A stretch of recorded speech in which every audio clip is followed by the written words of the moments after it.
끝이 좋으신 주님이라는 제목으로 하나님의 말씀을 듣겠습니다. 씹다 버린 껌이 경매에 나왔습니다. 참 세상에 별일도 다 있죠.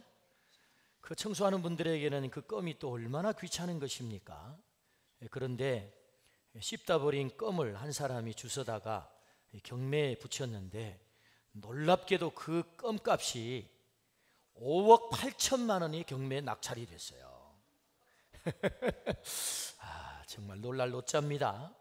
이 껌의 이름이 뭐냐? 퍼거슨의 껌이라는 것입니다.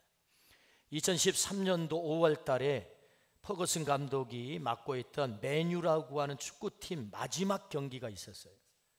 이 퍼거슨 감독은요, 얼마나 껌을 열심히 씹는가 몰라요. 아주 사명감을 가지고 씹습니다. 그래가지고 경기 중에는 계속 껌을 씹는 거예요. 모든 경기에. 그래서 이 마지막 경기에 씹다가 버린 껌을 쓰레기통에 한 사람이 주워다가 그걸 이렇게 케이스에 넣어가지고 세상에 경매에 올렸더니 5억 8천만 원 낙찰이 된 거예요. 껌 열심히 씹어보시기 바랍니다. 투자의 귀재라고 하는 워렌 버핏은 매년 자신과 정심 한 끼를 먹을 사람을 경매에 붙여요. 그 사람이 돈을 내고 밥을 먹는데 1999년부터 지금까지 매년 정심 함께 먹을 사람을 경매에 붙이는데 지금까지 그 일이 지속되어 오고 있습니다. 얼마를 돈 내고 먹으면 함께 식사를 할 수 있을까요? 놀랍게도 2012년 지금까지 그 경매가 시작되어 가지고 가장 비싼 가격에 낙찰이 됐는데 미국 돈으로 340만 달러, 오늘 현재 시가로 우리나라 돈으로 하면 약 38억의 한 끼 식사값이 결정이 된 거예요. 38억. 우리는 워낙에 마음이 큰 사람들이기 때문에 별로 놀라지 않아요. 정심 한 끼가 38억인데 저는 이 기가 막힌 뉴스를 들으면서 생각을 했어요. 보잘것없는 껍 하나도 유명한 사람 만나면 가치가 바뀌어요. 엄청난 일이 벌어집니다. 유명한 사람하고 식사 한 끼를 해도 그 식사 한 끼가 세상에 38억이 간대. 누가 껌을 씹느냐, 누구와 식사를 하느냐, 누가 그것을 사용했느냐, 누구의 것이 됐느냐, 누구를 만나느냐가 완전히 값이 달라진다는 거죠. 그렇다면 이 기가 막힐 뉴스 앞에 제 생각은 하나님이신 예수님을 만나면 우리에게는 어떤 일이 벌어질까라는 생각을 하게 됐어요. 오늘 본문의 말씀은 12살 된 딸이 예수님을 만나서 죽음에서 살아났어요. 놀라운 일이죠. 죽어버린 자리에서 새로운 생명을 얻었다고요.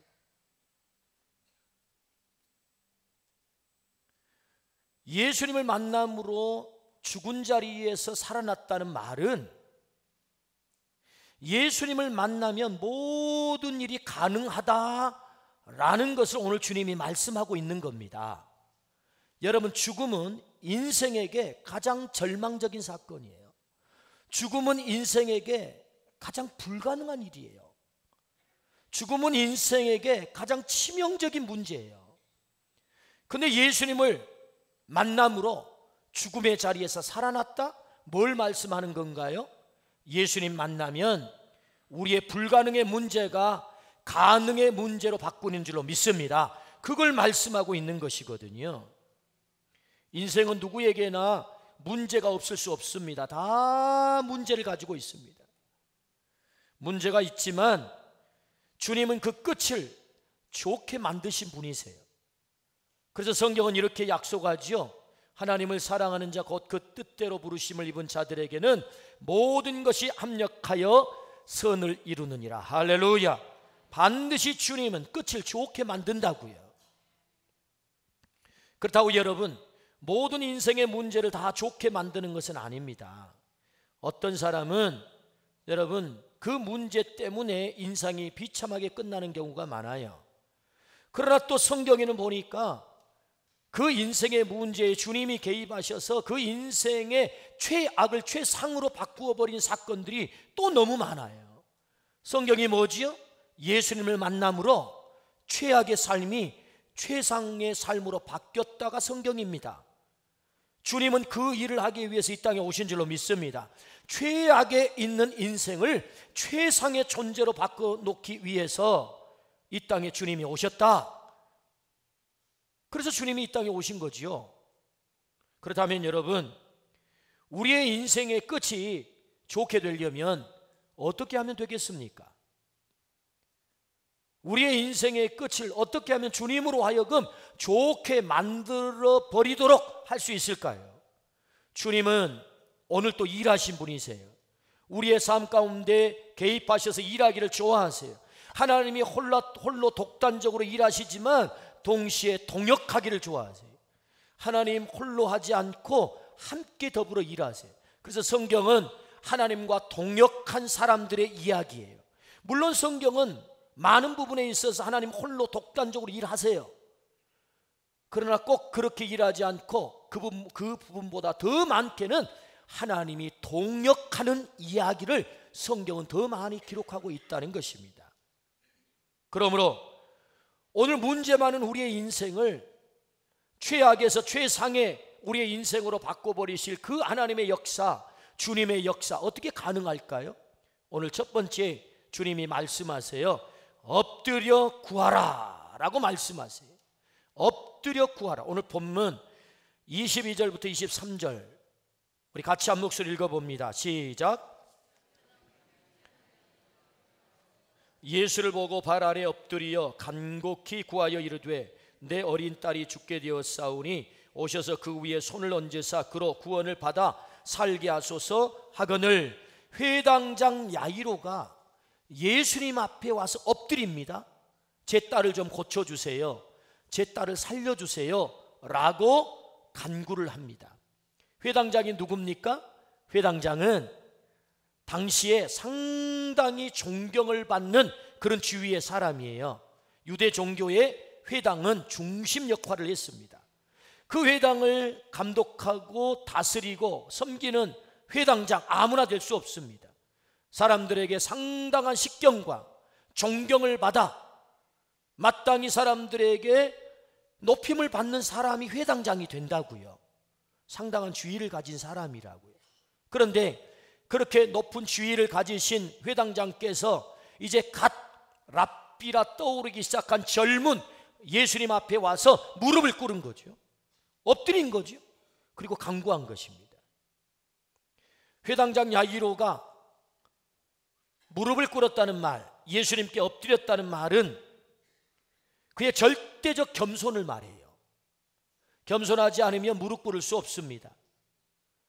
내가 나이도 더 많아, 내가 지위도 높아, 너 지금 갓 랍비라고 떠오르는데 내가 어떻게 너에게 무릎을 꿇을 수 있어? 했다면 이 야이로 무릎 꿇을 수 없겠지요. 그러나 예수님 앞에 그는 절대 겸손을 보인 것입니다. 왜요? 당신이 우리의 생명의 주인입니다. 당신이 우리 인생의 결정권을 갖고 있습니다.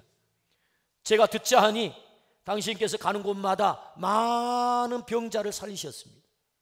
불치의 질병을 고치셨습니다. 그 소문을 저는 믿습니다. 그것이 사실임을 믿습니다. 당신은 생명의 주인 되십니다.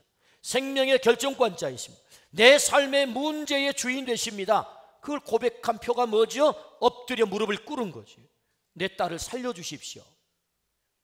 그러므로 엎드려 무릎 꿇고 간구하는 야이로의 간구를 예수님이 들으시고 예수님이 그 야이로와 함께 문제 한복판 속에 들어가기 시작하는 것입니다. 그게 뭐죠? 야이로의 집에 가는 거죠. 주님께서 엎드려 구할 때 우리의 문제에 개입하기 시작하면 그 문제가 해결될 줄로 믿습니다. 결국은 예수님께서 문제 한복판 죽어버린 이 야이로의 딸을 달리다 굼 살려내신 줄로 믿습니다. 주님이 개입하시면 문제가 해결된다고요. 오늘 주님이 그걸 말씀하세요. 어떻게 하면은요? 엎드려 구할 때 겸손히 자기를 낮추고 자기 계급장을 떼고 지위를 내려놓고 생명의 주인 되신 주님 앞에 엎드려 무릎 꿇으면 오늘 또 주님은 일하실 줄로 믿습니다. 최악을 최상으로 바꿀 줄로 믿습니다. 우리의 끝을 좋게 만들 줄로 믿습니다. 주님께 엎드리는 것은 너무너무 중요합니다. 오늘 또 우리에게 주님은 말씀하십니다. 너의 교만을 내려놓고, 너의 주의를 내려놓고, 너의 상식도 내려놓고, 너의 경험도 내려놓고, 너의 실력도 내려놓고 내게 무릎 꿇을 수 있어? 주님 말씀한다고요. 오늘 이 말씀을 하신 이유가 어디 있나요? 네가 내게 오늘 엎드리기를 원해. 네가 내게 구하기를 원해. 너의 문제를 내가 개입하고 싶어. 네가 엎드리면, 네가 구하면 내가 너의 인생의 문제를 개입할 거야. 우리 주님 말씀하세요. 그러므로 여러분, 엎드려 주님의 우리의 문제 한복판에 오셔서 개입하심으로 달리다 쿰 소녀가 일어나는 이런 경험이 우리에게 있기를 주의 이름으로 축원합니다. 아멘. 교만은 모든 문제의 시작입니다. 그러나 겸손은 모든 문제의 해결입니다. 교만은 모든 문제의 시작입니다. 아담이 교만했습니다. 하나님께 무릎을 꿇지 않았어요. 내가 하나님 되어 살 거야. 사단의 유혹 앞에 맞아. 하나님 섬길 이유가 뭐 있지? 그분에게 무릎 꿇을 이유가 뭐 있지? 내가 하나님 되어 살면 되지. 그 교만이 결국 인류를 불행의 구렁텅이로 몰아넣은 것입니다. 인류를 불행하게 만든 거라고요. 그러나 여러분, 똑같은 범죄를 저질렀습니다. 제 6계명을 어겼습니다. 6계명이 뭐죠? 살인하지 말라. 살인을 저질렀습니다. 간음하지 말라. 7계명을 어겼습니다. 엄중한 하나님의 말씀 계명 반드시 지켜야 됩니다. 그런데 여러분, 다윗이 사지를 저질렀어요. 불륜을 저질렀어요. 간음을 했어요.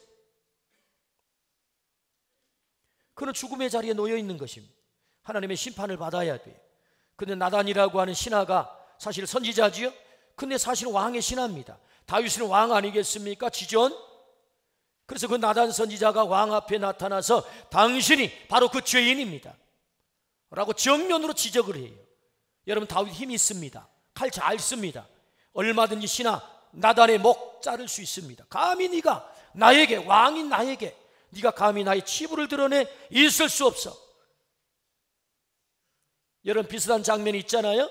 신약 성경에 헤롯이 세례 요한의 지적 앞에 어떻게 하지요? 무릎 꿇지 않습니다. 오히려 지적한 헤롯을, 세례 요한을 오히려 감옥에 쳐넣고 그의 목을 칼로 자릅니다. 헤롯의 결과가 어떻게 된지요? 하나님 앞에 처절하게 망하는 것입니다. 죽는 것입니다.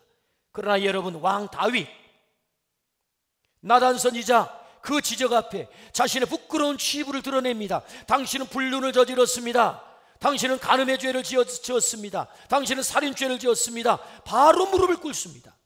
신하 앞에, 왕이. 하나님께서 다윗을 살려주신 줄로 믿습니다. 엎드리면 삽니다. 하나님은 다윗을 평가합니다. 그는 내 마음이 합한 자라고. 완벽했기 때문인가요? 깨끗했기 때문인가요? 죄가 없었기 때문인가요? 인생 망가지지 않았기 때문인가요? 아닙니다, 여러분. 다윗은 더러운 인간입니다. 무서운 죄를 지었습니다. 그럼에도 불구하고 하나님은 그를 내 마음에 합한 자라고 평가를 합니다. 뭐죠? 엎드린 사람입니다. 시편 이렇게 말씀합니다. 나의 침상이 내 눈물에 뜰 만큼 나는 무릎을 꿇었다고, 엎드렸다고. 다윗이 엎드렸습니다. 심지어 자신의 침상이 눈물에 떴대요. 죄송한 얘기인데 약간 성경은 뻥이 있습니다. 아니, 눈물을 아무리 흘린다고 어떻게 침상이 뜨겠어요? 세상에나. 그런데 성경은 그렇게 기록하는 것입니다. 하나님의 속마음이 뭐예요? 도대체 이렇게 얘기하는 하나님의 마음이 뭡니까? 다윗이 내 마음에 든 것은 다른 게 아니야. 내게 엎드렸어. 심지어 그의 눈물에 그의 침상이 뜰 만큼. 너도 좀 그렇게 엎드려 볼래? 내가 네 인생을 그렇게 멋지게 만들어 놓고 싶어. 주님의 말씀이거든요. 할렐루야. 엎드리면 삽니다. 왕, 얼마든지 교만할 수 있지요. 왕은 지존 아닙니까? 그 위에 누가 있습니까? 그런데 신하 앞에 엎드렸다고. 그것이 사는 길입니다. 주님이 말씀하세요. 최악을 최상으로 바꾸고 싶어? 엎드려 구하라. 주님이 말씀하는 것입니다. 할렐루야. 엎드리려면 여러분 자존심 내려놔야 합니다. 사람들이 왜 엎드리지 못합니까? 자존심 때문입니다. 자기 알량한 지식 때문입니다. 세상에서 높은 지위 때문입니다. 많이 배웠다고 하는 자신의 실력을 믿느라고 무릎을 꿇지 않습니다. 사실은 세상에 잘 나가는 사람들이 주님 앞에 와서 무릎을 꿇는 일이 참 어렵습니다. 왜 그렇습니까? 방해물이 많아요. 장애물이 많아요. 자신의 아는 그 학식이, 지식이, 가지고 있는 상식이, 가지고 있는 지위가, 가지고 있는 실력이 주님 앞에 무릎을 꿇지 못하게 하는 것입니다. 내 힘, 내 실력으로 얼마든지 내 인생 잘 꾸려갈 수 있어 때문에 무릎을 꿇지 않죠. 그러나 여러분, 엎드려야 삽니다. 주님은 말씀하세요. 여러분, 야이로는 실력자입니다. 지위를 높이 가지고 있었습니다. 더 나이도 많습니다. 권위도 더 있습니다. 근데 주님 앞에 무릎을 꿇습니다. 엎드릴 때 그의 인생이 최악에서 최상으로 바뀐 줄로 믿습니다. 딸의 죽음 앞에 그의 인생이 얼마나 비참해졌습니까? 그러나 여러분, 주님께서 그 삶의 한복판에 오셔서 개입함으로 그 딸이 살아나 그의 인생이 최상으로 바뀌었다고요. 오늘 주님 말씀하세요. 엎드리라고. 여러분, 이 이력을 듣고 누구인지를 한번 여러분 맞춰보시기 바랍니다. 16살에 서울대학교 물리대에 차석에 합격했어요. 서울대 들어가기 얼마나 어렵습니까, 여러분? 근데 차석으로 합격을 했다고. 16살에 그것도. 21살에 미국 미시간 주립대 박사과정에 수석으로 합격을 했어요. 24살에 박사학위를 취득했습니다. 여러분, 스트레이트로 공부를 안 쉬고 해도 34살에 박사학위 빠른 것입니다. 근데 24살에 박사학위를 마쳤어요. 27살에 MIT 대학의 원자력 공학과 연구원이 됩니다. 28살에 뉴욕 공대의 전기물리학과 교수가 돼요. 43살에는 한국전력 사장이 됩니다. 그리고 51살에 우리나라의 과학기술처 장관이 됩니다. 여러분, 이력서를 들여다보니 누구인 것 같습니까? 짐작되신 분이 혹시 계신가요? 예, 우리나라 그 유명한 과학기술처 장관을 지내셨던 정근모 박사님이세요. 정근모 박사님. 여러분, 그 머리가 얼마나 좋으면 이렇게 잘 나갔을까요? 그런 천재 소리를 들었던 사람입니다. 때문에 자신의 실력과 재능이라면 이 험한 세상 얼마든지 내 힘으로 살아갈 수 있어 그렇게 자신했던 사람입니다. 그런데 그가 하나님 앞에 엎드리지 않을 상황이 그에게 발생한 것입니다. 그의 한계밖의 일이 그의 인생에 찾아들었다고요. 그의 인생에도 심각한 문제가 찾아왔다고요. 그의 아들이 만성 신장염을 앓게 됐어요. 그의 과학적 실력으로도, 그의 세상의 실력으로도, 지위로도 도대체 해결할 수가 없는 것입니다. 그의 콩팥을 하나 아들에게 떼줬어요. 근데 수술이 잘 못됐는지 황달이 흑달이 되고 그래서 사경을 헤매게 되는 것입니다. 이웃 교수님의 인도로 그가 어린 시절은 교회를 다녔지만 하나님 등지고 살았습니다. 하나님 믿지 않았습니다. 교회를 나가지도 않았어요. 그래서 이웃 교수님이 그 안타까운 형편을 보고 제발 교회에 와서 우리 부흥 집회가 열리는데 한번 참여해 보라고. 그래서 교회를 나오게 된 것입니다. 그가 말씀을 듣게 된 것입니다. 그는 비로소 자신의 교만함을 보게 된 것입니다. 내가 얼마나 교만하게 내 실력, 내 능력, 내 과학적 지식 믿고 살아왔구나. 그는 무릎을 꿇었습니다. 자신의 그 실력 믿고 살았던 교만함을 내려놓고 무릎을 꿇었습니다. 엎드렸습니다. 그런 인간 한계 속에서 하나님의 놀라운 기적을 체험하게 돼요. 그는 그의 책에서 이렇게 기록을 합니다. 정말 나로서는 어쩔 수 없는 인간의 한계를 체험하는 순간들이었다. 이건 나의 전공인 과학의 힘으로도, 인간의 의지나 설득으로도, 부모와 자식이라는 인간의 가장 원초적인 관계로도 해결할 수 없는 한계 상황이었다. 나는 인간의 창조주요 절대자인 하나님 앞에 한없이 가난해질 수밖에 없었다. 그래서 엎드려 구할 수밖에 없었다. 할렐루야. 그는 엎드려 기도했습니다. 하나님의 기적을 체험했습니다. 인간 한계밖에 문제를 만났을 때 비로소 그가 엎드렸다는 거죠. 그는 주님 앞에 온 것입니다. 엎드리면 삽니다. 엎드려 구하면 하나님이 우리의 최악을 최상으로 오늘 또 바꿔버릴 줄로 믿습니다. 주님 말씀하세요. 엎드리라고. 한계밖에 문제가 있으십니까? 해결되지 않는 문제가 있으십니까? 최악의 문제가 있으십니까? 주님이 그 문제를 통해서 우리에게 말씀하는 것입니다. 엎드려라. 그리고 구하라. 내가 너를 최악에서 최상으로 바꿔놓을 거야. 할렐루야. 이 음성 앞에 순종하기를 주의 이름으로 축원합니다. 두 번째는 우리가 어떻게 우리의 삶, 주님께서 끝을 좋게 만드실까요? 주님이 결정할 때까지 절대로 포기하지 말라, 그렇게 말씀하세요. 주님이 결정할 때까지 절대로 포기하지 마라. 포기하지 않기를 축복합니다. 오늘 말씀 35절을 같이 한번 읽어보실까요? 35절입니다. 시작. 아직 예수께서 말씀하실 때에 회당장의 집에서 사람들이 와서 회당장에게 이르되 당신의 딸이 죽었나이다. 어찌하여 선생을 더 괴롭게 하나이까? 아멘. 엎드려 간청하는 회당장 야이로의 그 간청을 들으신 주님이 이제 회당장의 집으로 가고 있는 것입니다. 집에서 소식이 왔어요. 당신의 딸이 죽었습니다. 상황 종료됐습니다. 끝났습니다. 장례하러 가야지요. 더 이상 선생님 괴롭게 하지 마세요.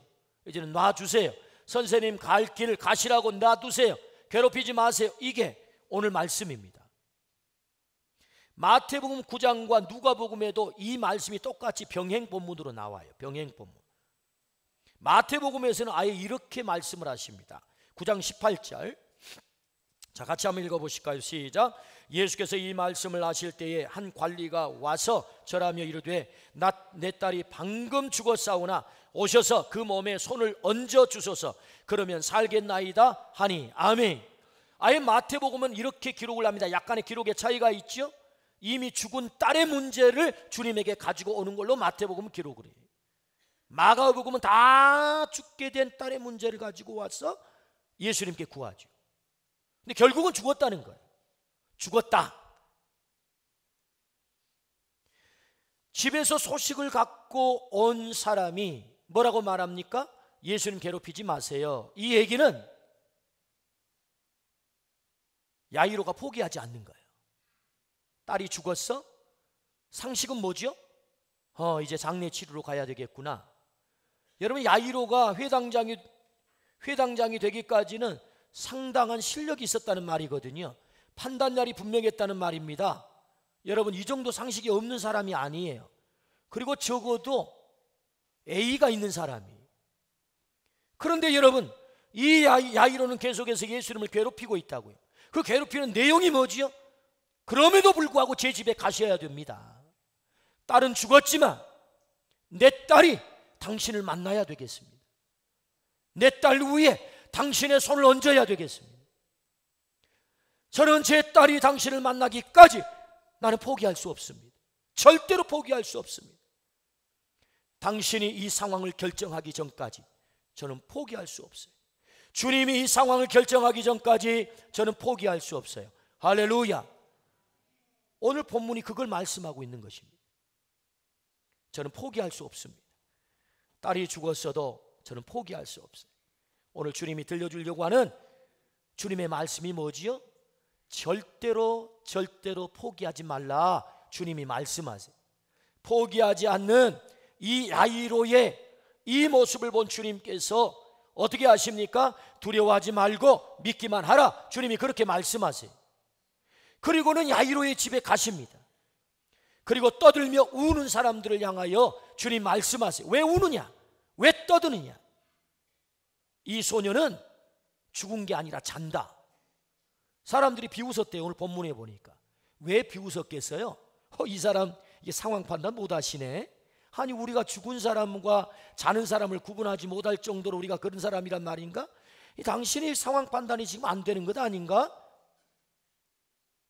죽은 소녀를 놓고 주님이 말씀하세요. 잔다. 여러분, 이 말씀 속에 주님이 우리에게 말씀하는 바가 뭐지요?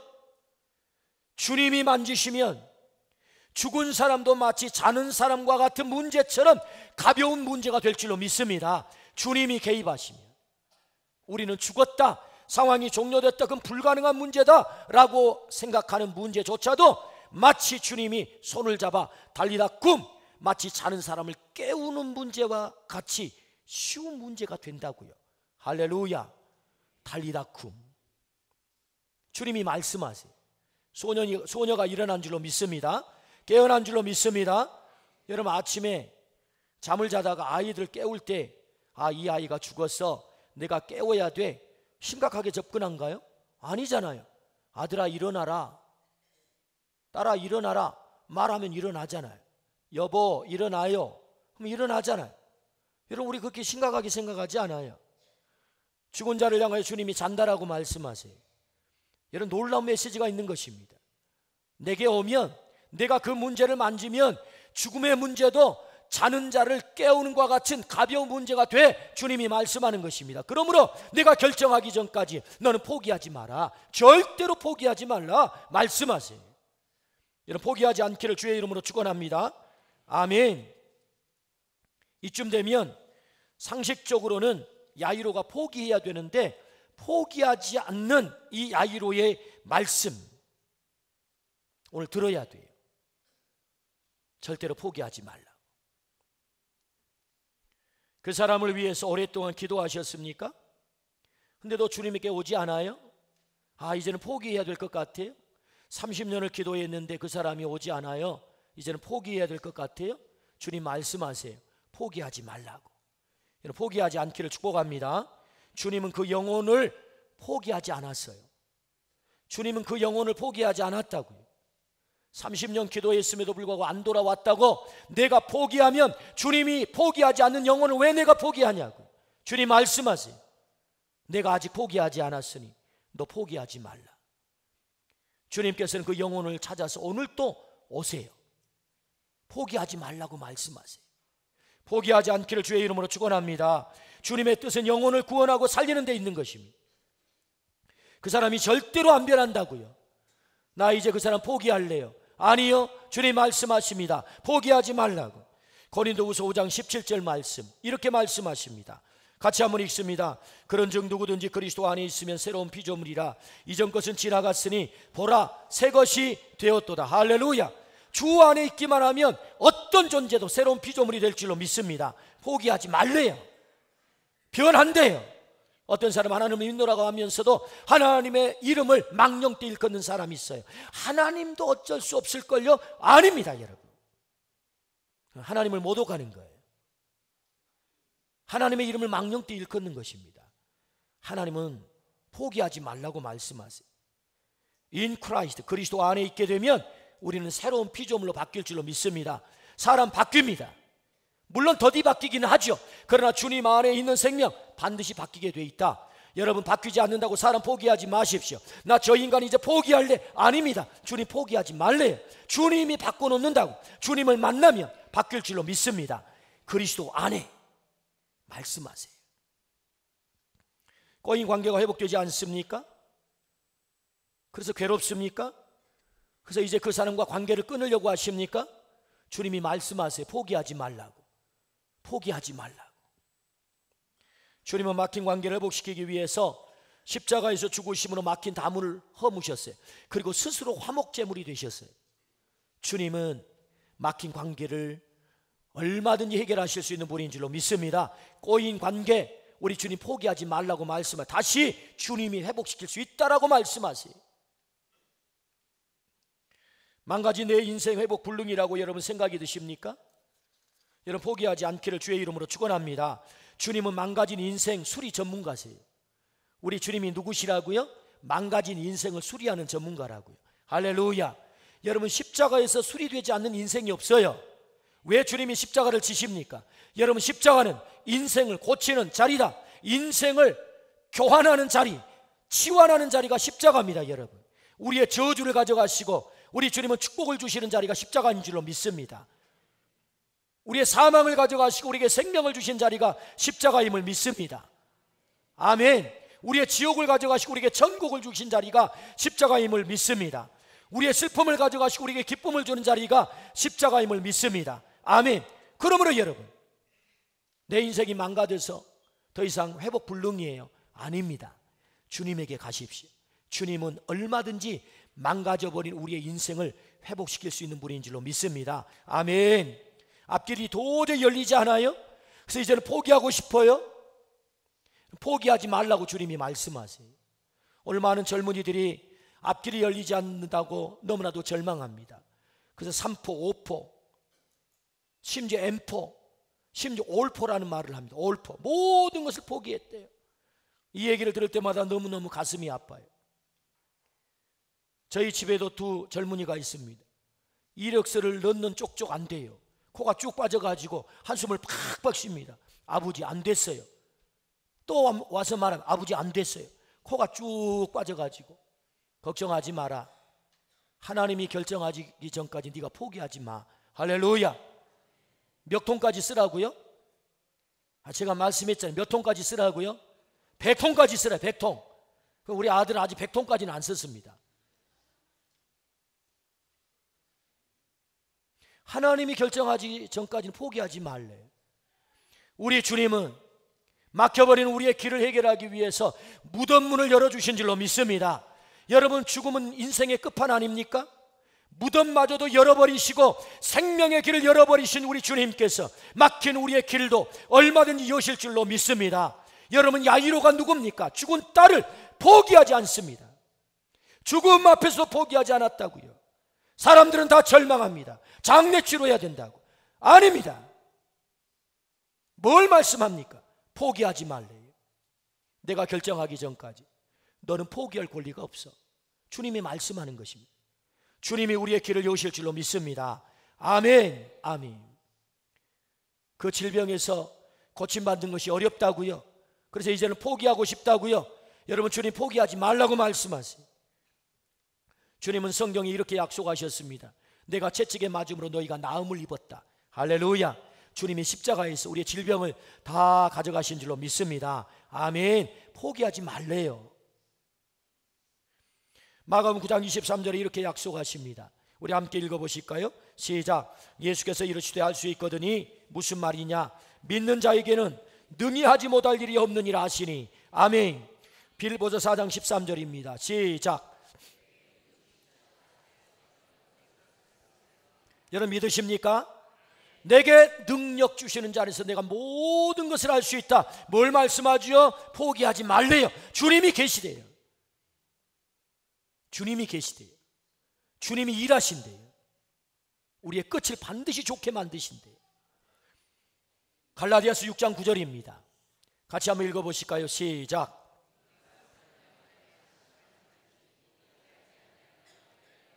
아멘. 우리 아멘 하십시다. 포기하지 않으면 때가 이름에 거두리라. 우리가 해야 될 일이 있습니다. 뭐죠? 엎드려 구하는 것입니다. 하나님이 내 생명의 주인이십니다. 내 삶의 주인이십니다. 그분이 결정권자입니다. 포기하지 않고 그분 앞에 가서 엎드리면 주님은 오늘도 일하시기를 좋아하십니다. 최악의 문제를 최상으로 바꿔놓으실 분이 우리 주님이세요. 주님이 내 인생의 끝을 반드시 좋게 하시겠다고 약속하셨어요. 그러므로 여러분 엎드리십시오. 구하십시오. 포기하지 않기를 축복합니다. 주님 일하심을 믿으시기를 축복합니다. 그러므로 끝을 좋게 하시는 하나님을 오늘도 경험하기를 주의 이름으로 축원합니다. 아멘. 기도하십시다.